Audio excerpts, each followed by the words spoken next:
Hi, hello, good evening everyone. Today we are discussing about of the 8th class, grade 8, physical science, class number 4. In the class number 3, one student has been asked about of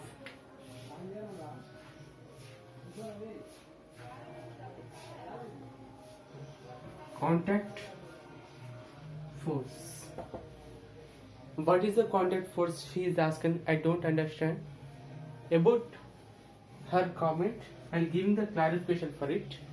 Okay, contact force means any two objects, any type of the force acting on the object by contact. Contact అంటే ఏంటంటే డైరెక్ట్గా నేను ఇప్పుడు రాస్తున్నాను నేను. Okay, I need to right it. I suppose to right. I should use the pen నేను use చేయాలి and ఇంకేం యూజ్ చేయాలి with my I should have to right with my hand. My muscles will be suppose to on it. Okay, నా muscles దానిపైన apply అవ్వాలి. Okay, ఇలా. Next more one example, ఇంకో example చెప్తా వినండి. ఫర్ ఎగ్జాంపుల్, ఒక ఆబ్జెక్ట్ ఉంది, ఈ పెన్ ఉంది. ఓకే, ఈ పెన్ను నా హ్యాండ్లో ఇలా సపోర్ట్ అయ్యింది. ఇది మనకు తెలుసు. ఇలా మనం పట్టుకుంటేది టెన్షన్ ఫోర్స్ అంటాం. టెన్షన్ ఏమంటాం? Tension. We're saying this is the tension. Okay, ఇది ఇలా. అదే ఆబ్జెక్ట్ని ఇలా పట్టుకుంటే నేను దీన్ని పట్టుకోలే, just I put and in my hand. Okay, దీనికి ఇదిగా దీనిపైన ఒక ఫోర్స్ అప్లై చేస్తుంది. ఓకే, ఈ ఫోర్స్ ఇది కింద పడకుండా దీని వెయిట్ని సపోజ్ చేస్తూ నా హ్యాండ్ సపోర్ట్ తీసుకుంటాం అన్నమాట. ఓకే, ఇలాంటి ఒక example by contact between two objects. Okay, ఒకవేళ సైక్లింగ్ చేస్తున్నావు ఫర్ ఎగ్జాంపుల్. ఓకే, సైక్లింగ్ చేస్తున్నప్పుడు నువ్వేం చేసినావు అంటే, సైక్లింగ్ చేస్తున్నప్పుడు మీరు కరెక్ట్ అబ్జర్వ్ చేయండి. What I'm saying clear and listen. You are doing the cycling. Okay, cycle తొక్కుతున్నప్పుడు వన్ పౌడిల్ పైన one side right front, left ఇక్కడ బ్యాక్. ఒకవేళ రైట్ డౌన్ అయితే లెఫ్ట్ అప్, అదే రైట్ బ్యాక్ వస్తే ఇది ఫ్రంట్. ఇలా ఇది రొటేట్ అవుతుంది. అవునా? ఒకసారి నువ్వు సైక్లింగ్ చేస్తున్నావు కాబట్టి సైకిల్ ముందుకు వెళ్తుంది. Yes or no? Cycle is moving to front. Okay, next ఇలాంటి టైంలో నేను దీన్ని ఎగ్జాంపుల్ని ఇలాగే పెట్టేసి ఆ సైక్లింగ్ చేస్తున్న విషయం పక్క పెట్టేసి దాన్ని సైకిల్ని స్టాప్ చేసినాం. You have got the doubt అని ఇట్, ఇది ఎట్లా మూవ్ అవుతుందని చెప్పేసి. ఓకే, కానీ నువ్వు దాన్ని టెస్ట్ చేయడం కోసం ఏం చేసినావు అంటే ఆపేసినావు, సైకిల్ని ఆపేసినావు. ఆస్కింగ్ యూ ఇది ఎలా మూవ్ అవుతుందో ఎక్స్ప్లెయిన్ చేయమని నేను అడిగినా. నువ్వు దాన్ని ఆపేసినావు. ఆపేసి ఏం చేసినావు అంటే నేను నీకు సజెషన్ చేసిన, దాన్ని స్టాప్ ఇట్ అండ్ క్యారీ వేసేమని చెప్పాను, స్టాండ్ వేసేయమని చెప్పిన. దాన్ని ఏమని చెప్పినాను? స్టాండ్ వేయమని. స్టాండ్ వేసేసాం. వేసిన తర్వాత నేను ఇప్పుడు దాన్ని ఎటువంటి సపోర్ట్ లేకుండా ఫ్రీ ఆఫ్ ఉన్న, బ్యాక్ టైర్ ఫ్రీ ఉంది, ఫ్రంట్ టైర్ మాత్రం స్టాండింగ్లో ఉంది. అదాన్ని సైక్లింగ్ని ఆ పౌడర్ని తిప్పని చెప్పి అన్నా. స్టాండ్ చేసి ఏం చేసినావు? ఇప్పుడు తిప్పినావు పౌడర్ని. తిప్పితే అప్పుడు ఏమైంది? బ్యాక్ సైడ్ ఉన్న టైర్ మాత్రం rotating fully full, but front nothing be in. దాంట్లో ఏమన్నా చలనం ఉందా ఫ్రంట్ టైర్లో? ఎస్, ఎగ్జాక్ట్లీ, మీరు చెప్పింది కరెక్ట్. వెనక టైర్లో మాత్రం చలనం ఉంది. ఫుల్ ఇది rotations full times itself, but front tyre is not moving. Okay, అంటే ఫర్ ఎగ్జాంపుల్ ఇలా వీల్ ఉన్నప్పుడు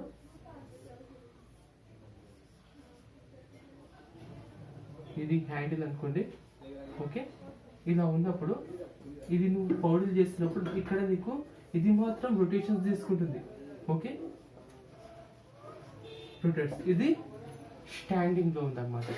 ఇలాగే స్టాండింగ్ ప్లేస్లో ఉంది, బట్ ఇది మాత్రం రొటేట్ చేసుకుంటుంది.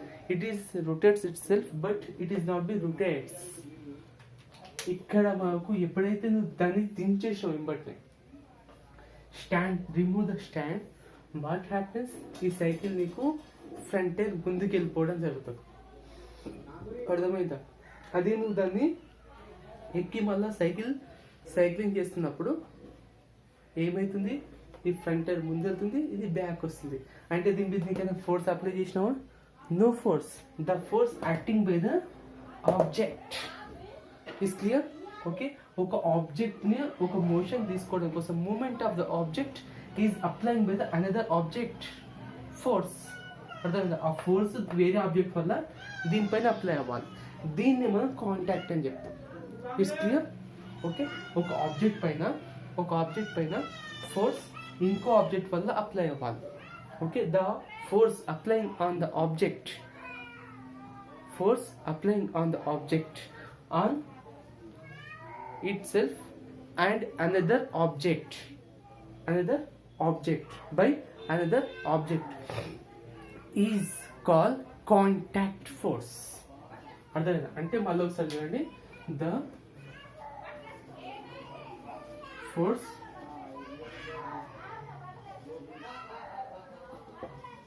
applied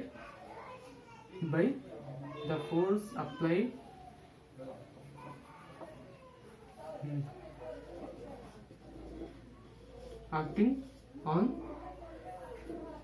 one object by another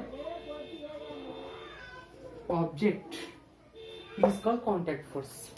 ఇదాన్ని మనం కాంటాక్ట్గా చెప్తాం అనమాట. అండ్ అంటే ఇలా అప్లై అవ్వడానికి మనము కాంటాక్ట్ కింద చెప్తాం. అర్థమైందా? ఓకే, ఒక ఆబ్జెక్ట్ పైన ఇంకొక ఆబ్జెక్ట్ది ఫోర్స్ అప్లై అవ్వాలి. అంటే ఈ వీల్లో మనకి చల్లడం లేదు. దీనివల్ల ఈ పౌడీలు చేయడం వల్ల, పౌడీల్ని మనం తొక్కడం వల్ల, సైక్లింగ్ చేయడం వల్ల ఏమైంది, ఈ టైర్ పైన అప్లై అయింది. ఈ టైర్ ఇలా మూవ్ అవ్వడం వల్ల ఈ దానిపైన ఫోర్స్ అప్లై అయింది. అర్థమైందా? ఇలా అనమాట. అంటే ఒక దానితో లింక్. నువ్వు టైర్ తిప్పినావా? నో, నువ్వు తిప్పింది పౌడీల్ని, టైర్ తిరిగింది, టైర్ వల్ల దీనికి వచ్చింది. ఇలా ఒకదాని నుంచి ఒకదాని చైన్ అనమాట. ఓకే, పౌడీల వల్ల దీనికి అప్లై అయింది కాంటాక్ట్, దీనివల్ల దీని మీద అప్లై అయింది contact. Is clear?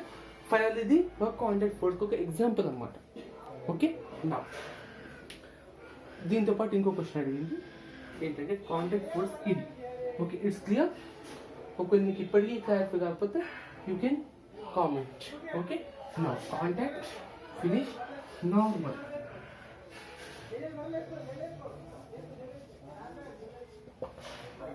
Normal force. ఇంతకుముందు మీకు కాంటాక్ట్కి ఎక్స్ప్లెయిన్ చేసేటప్పుడు ఒక చిన్న ఎగ్జాంపుల్ చెప్పినాను. ఇలా పట్టుకుని టెన్షన్ ఫోర్స్ ఇలా దీని పైన పెడితే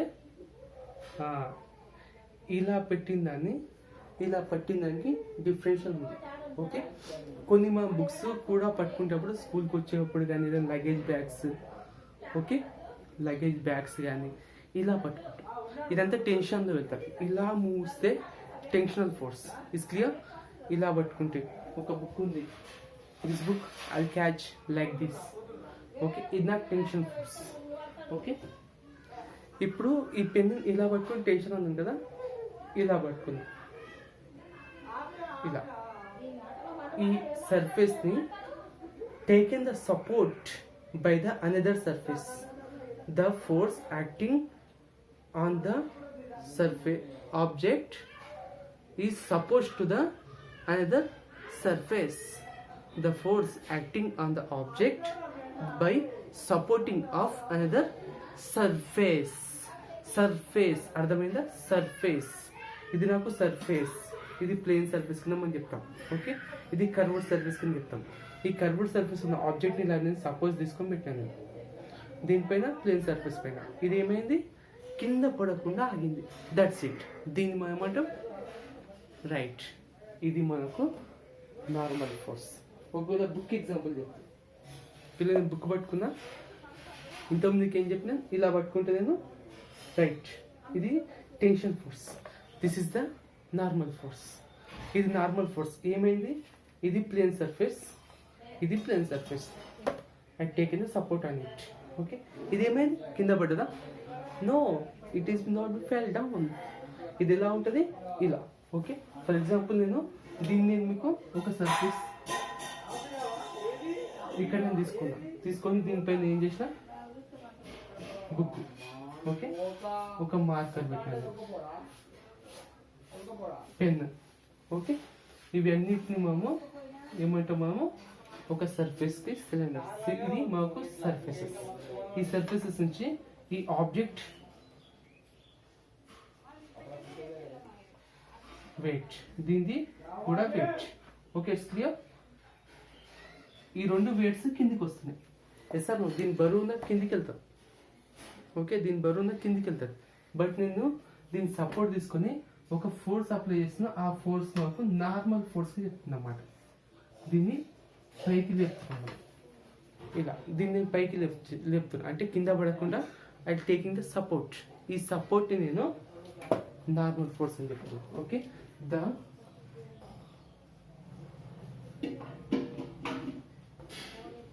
force acting on object by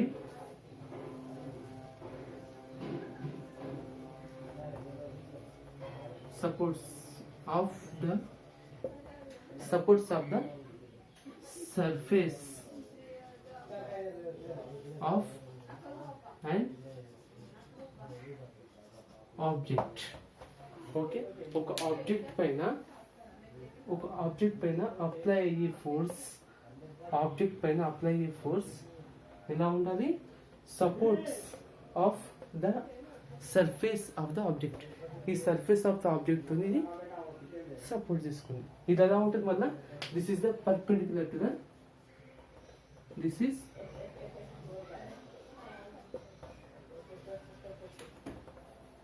okay.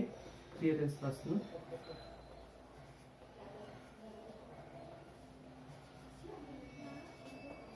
Perpendicular to surface. ఆ రెండింటికి మధ్యలో పర్పెండిక్యులర్గా ఇవి ఇలా ఉంటాయి. ఎగ్జాక్ట్లీ ఈ రెండు నాకు ఇగో ఇలా అనేది 90 degrees ఉంటుంది. ఇది ఇక్కడికి ఇలా పైకి, ఓకే. ఇలా పైకి సపోర్ట్ చేస్తాం, ఓకే. ఇది ఎలా వస్తుంది? ఇది చూడండి, ఇది నా ఫోర్స్, ఇలా పైకి వెళ్తుంది, ఓకే. It's clear. ఇలా it's getting to upwards, okay. Now this is the 8th class. You haven't asked the doubt, okay. I'll take the friction chapter on tomorrow, okay. We'll start the new chapter by tomorrow, okay. Now you clarify it, okay. That's it. And everyone, if you wish this class, like and comment and share it how much you can possible to your friends. Share it and subscribe the channel for the more videos, okay. Goodbye.